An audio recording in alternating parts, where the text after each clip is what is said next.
जयकारा जयकारा मैया का बोलो जयकारा, जयकारा जयकारा मैया का बोलो जयकारा।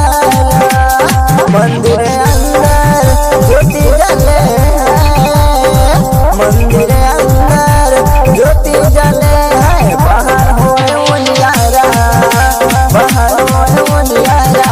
जयकारा जयकारा मैया का बोलो जयकारा, जयकारा जयकारा मैया का बोलो जयकारा। सुना मंदिर अंदर जल चढ़े है, मंदिर अंदर जल चढ़े है, बाहर मिले जल धारा, बाहर मिले जल धारा। जयकारा जयकारा मैया का बोलो जयकारा, जयकारा जयकारा मैया का बोलो जयकारा।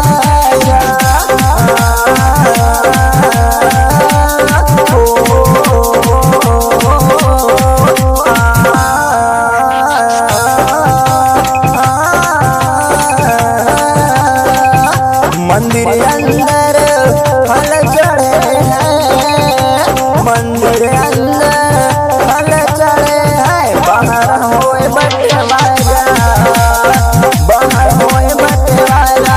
जयकारा जयकारा मैया का बोलो जयकारा, जयकारा जयकारा मैया का बोलो जयकारा।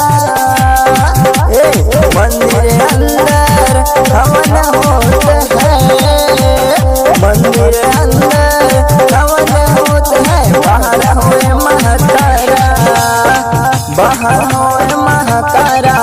जयकारा जयकारा मैया का बोलो जयकारा, जयकारा जयकारा मैया का बोलो जयकारा।